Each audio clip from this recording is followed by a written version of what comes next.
Bismillahirrahmanirrahim. Alhamdulillahirabbil alamin wa bihi nasta'in ala umuri dunya waddin wassalatu wassalamu ala sayyidina Muhammad wa ala alihi wa sahbihi ajma'in. Para pembentang kertas kerja, peserta persidangan serta ahli jawatankuasa persidangan antarabangsa dalam isu-isu berkaitan atas pencarian. Assalamualaikum warahmatullahi wabarakatuh. Saya Syukrah Ismail akan membentangkan kertas kerja bertajuk Perlindungan Hak Isteri terhadap Unsur Narsisisme dan Gaslighting dalam Konflik Keganasan Rumah Tangga Impak Pandemik COVID-19. Skop pembentangan kertas kerja saya meliputi pengenalan, punca berlaku konflik rumah tangga, definisi narsisisme, definisi gaslighting, undang-undang keganasan rumah tangga dan seterusnya perkhidmatan Jabatan Kebajikan Masyarakat. Kes perceraian di Malaysia merekodkan peningkatan luar biasa sejak Perintah Kawalan Pergerakan PKP dikuatkuasakan pada 18 Mac lalu bagi memutuskan rantaian penularan wabak coronavirus. Trend peningkatan ini berterusan apabila berlaku Perintah Kawalan Pergerakan Bersyarat PKPB di beberapa negeri. Dan semasa PKP dijalankan, aduan konflik atau keganasan rumah tangga ke Jabatan Kemajuan Islam Malaysia JAKIM dan Pertubuhan Pertolongan Wanita WAO mendapat respon yang tinggi daripada kalangan para isteri. Senario ini menunjukkan wujudnya konflik rumah tangga pada skala yang besar. Keganasan rumah tangga boleh berlaku dalam segenap lapisan masyarakat tanpa mengenal agama, bangsa dan warna kulit mahupun status ekonomi, sama ada daripada kelompok B40 atau M40 mahupun T20. Antara punca-punca yang dikenal pasti berlakunya konflik rumah tangga adalah yang pertama masalah kewangan, yang kedua isu psikologi, yang ketiga ruang dan peluang dan seterusnya penagihan dadah. Punca utama peningkatan kes keganasan rumah tangga sewaktu pelaksanaan PKP ialah masalah kewangan. Salah satu kesan negatif PKP ialah kekangan terhadap aktiviti ekonomi. Sebahagian besar rakyat Malaysia yang bekerja sebelum pelaksanaan PKP mengalami perubahan status pekerjaan sepanjang tempoh PKP. Kelompok masyarakat yang paling terjejas akibat pelaksanaan PKP ialah golongan B40 dan M40 yang bekerja atau berniaga sendiri dan bergaji harian. Dan majoriti kelompok ini tidak mempunyai tabungan atau simpanan kecemasan ketika diambang kegagalan ekonomi. Dan tekanan semakin berganda sekiranya golongan ini mempunyai bilangan tanggungan yang besar. Kehilangan pendapatan sepenuhnya dan kehabisan bekalan makanan menjadikan suami sebagai ketua keluarga mudah hilang pertimbangan kerana tidak dapat memenuhi keperluan harian keluarga. Impak perubahan dalam pekerjaan dan status keuangan sepanjang tempoh PKP ini berlakulah pertengkaran dan pergaduhan antara suami isteri sehingga melibatkan keganasan ke atas isteri dan penderitaan fizikal dan mental ke atas kanak-kanak. Seterusnya, faktor kedua yang menyebabkan berlaku keganasan rumah tangga sepanjang tempoh PKP atau kuarantin mempunyai hubungan signifikan dengan isu psikologi seperti tekanan emosi. Pemikiran negatif yang membelenggu diri seseorang boleh mencecaskan emosinya sepanjang PKP dilaksanakan. Emosi negatif ni termasuklah pemikiran negatif mengenai diri sendiri, pasangan, ragam anak-anak dan rasa terasing daripada keluarga dan rakan-rakan. Dan selain itu juga pengasingan sosial juga merupakan faktor yang membawa kepada tekanan emosi. Akibat kekangan ini rasa terkurung di rumah dan tiada saluran lain untuk menghilangkan stres, maka pelaku akan melampiaskan nafsu amarahnya kepada pasangan dan anak-anak. Selanjutnya, faktor ketiga yang menyebabkan berlaku keganasan rumah tangga iaitu ruang dan peluang. Memandangkan mangsa dan pelaku mempunyai lebih banyak masa di rumah sesulan PKP, peluang untuk konflik berlaku adalah lebih tinggi. Mangsa akan terkurung bersama pendera sekaligus menyukarkan mereka untuk mendapatkan bantuan disebabkan pergerakan dan gerak-geri mereka diawasi sepanjang masa. Tambahan pula, sepanjang tempoh PKP dilaksanakan, mangsa tidak boleh lari daripada situasi tersebut. Tiada sokongan daripada orang lain serta tiada tempat untuk mengadu kerana banyak perkhidmatan yang tidak beroperasi. Begitu juga dengan mangsa yang tidak bekerja. Sepanjang PKP, mereka mungkin terpaksa bergantung pada si pendera dari segi keuangan. Kebergantungan mangsa kepada pendera akan memburukkan lagi situasi ini. Seterusnya, faktor yang keempat, penagihan dadah. Statistik menunjukkan kes penagihan dadah meningkat seiring dengan peningkatan jumlah kes keganasan rumah tangga. Pelbagai cara dilakukan oleh pelaku untuk mendapatkan wang bagi tujuan memperolehi bekalan dadah. Kesukaran mendapatkan bekalan dadah dalam kalangan penagih disebabkan faktor keuangan dan pelaksanaan PKP menyebabkan berlakunya keganasan rumah tangga, keganasan ke atas isteri dan anak-anak. Situasi ini seterusnya menyebabkan pasangan berasa tidak selamat, risau dan takut apabila bersama pelaku. Keadaan ini, kalau berlanjutan, boleh membawa kepada kepincangan institusi kekeluargaan, seterusnya menjurus kepada perceraian. Selanjutnya, kita lihat apakah maksud ataupun definisi narsisisme. Menurut pensyarah kanan bimbingan kaunseling dan psikologi Universiti Kebangsaan Malaysia, Dr. Abu Yazid Abu Bakar, perkembangan pesat teknologi dan ledakan era media sosial semasa dilihat sebagai pemangkin kepada berkembangnya kecelaruan personaliti dalam kalangan masyarakat tempatan di segenap lapisan dan peringkat umur. Dan benda yang paling membimbangkan ialah isu kesihatan mental ini tidak dianggap sebagai masalah kerana ia sering berlaku dalam keadaan luar sedar ahli-ahli sebuah komuniti. Namun, impak kepada peningkatan jumlah individu narsistik dalam masyarakat boleh memusnahkan nilai dan jati diri komuniti dalam jangka masa panjang. Narsisme berakar umbi daripada cerita mitos Greek tentang seorang pemuda bernama Narcissus yang jatuh cinta kepada diri dia sendiri, yang terbayang di atas kolam sehingga dia menghabiskan sebahagian besar masa hariannya di tepi kolam tersebut.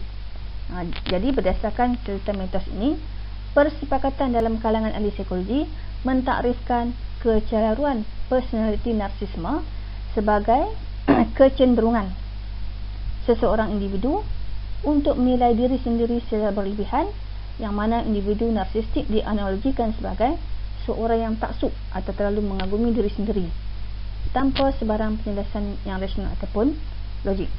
Kecelaruan personality narcissistic atau Narcissistic Personality Disorder, NPD.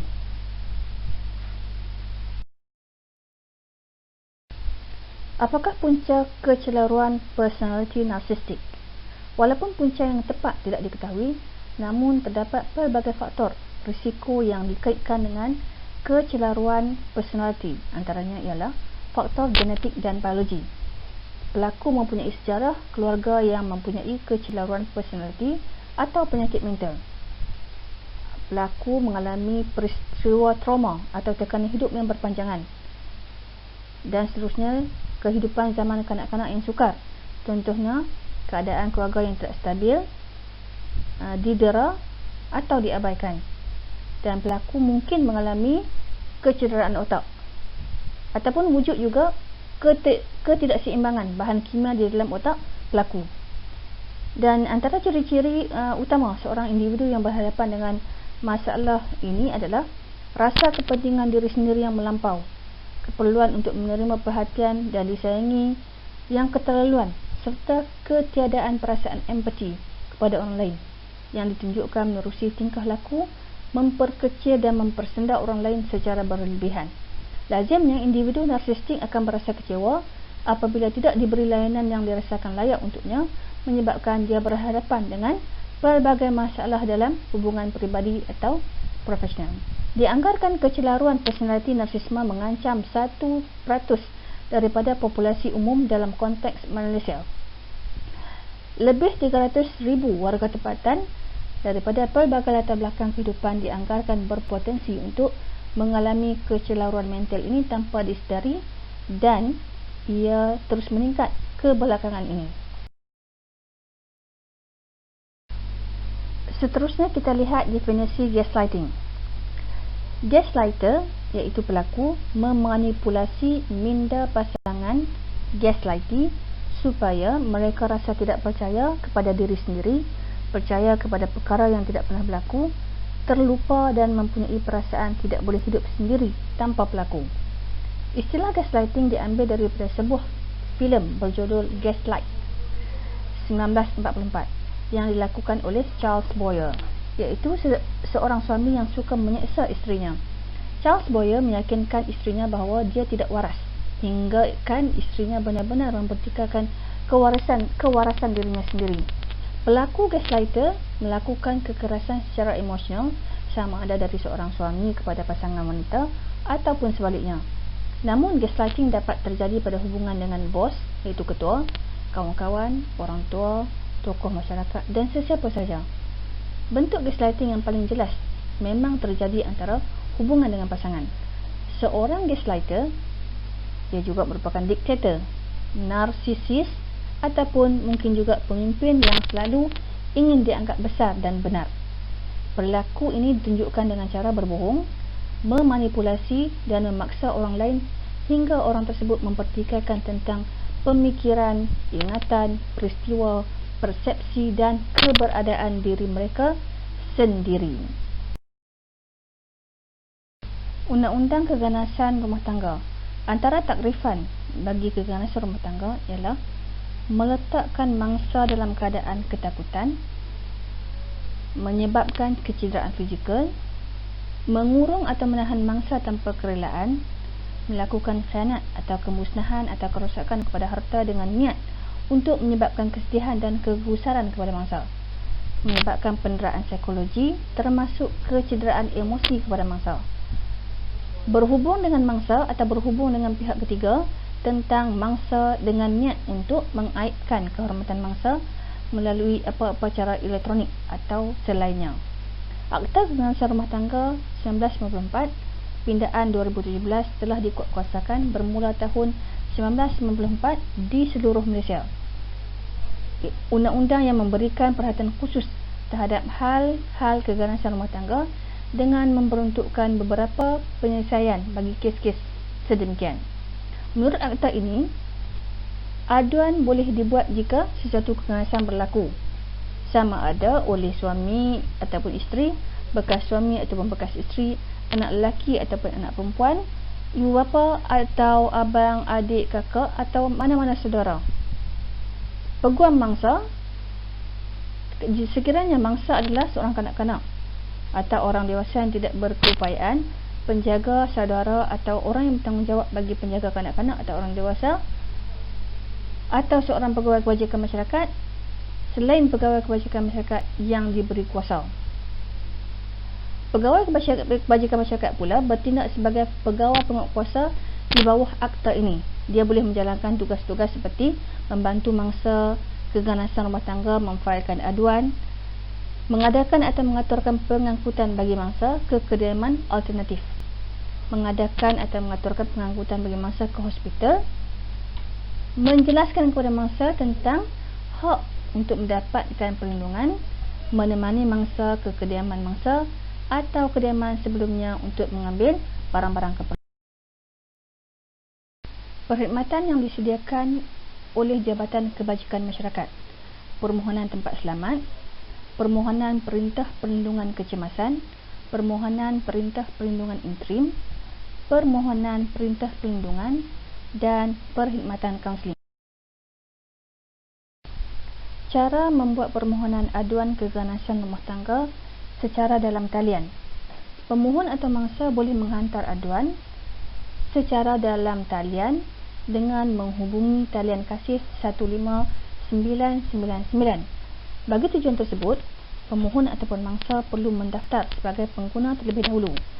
Setelah mendaftar, pemohon perlu masukkan maklumat peribadi, maklumat berkaitan aduan dan laporan polis yang berkaitan.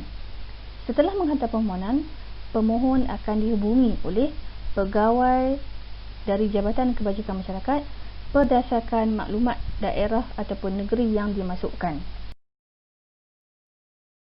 Kesimpulannya, wujud unsur narsisisme dan gaslighting dalam masalah rumah tangga yang memberikan kesan terhadap keharmonian institusi rumah tangga. Pelbagai faktor luaran dan dalaman yang boleh mencetuskan konflik dalam rumah tangga. Konflik ini perlu dikenal pasti dan ditangani dengan segera bagi mengelakkan berlakunya keadaan yang lebih serius seperti kepincangan dalam rumah tangga yang boleh menjurus ke arah keruntuhan institusi keluarga. PKP turut menjadi faktor penyumbang yang kuat terhadap konflik yang dialami pasangan suami isteri. Oleh itu, satu mekanisme prosedur standard rumah tangga penyayang perlu diwujudkan pada peringkat Jabatan Hal Ehwal Agama Islam Negeri bagi melindungi hak isteri, seterusnya membangunkan karakter berjiwa kuat dan kental agar terhindar daripada belenggu institusi perkahwinan negatif. Saya akhiri pembentangan ini dengan sabda Rasulullah SAW, akmalul mu'minina imanan ahsanuhum khuluqa wa khiyarukum linisaihim khuluqa. Kaum mukmin yang paling sempurna imannya adalah yang paling baik akhlaknya di antara mereka, dan yang paling baik di antara kalian adalah yang paling baik kepada isteri-isterinya. Wabillahi taufiq. Wassalamualaikum warahmatullahi wabarakatuh.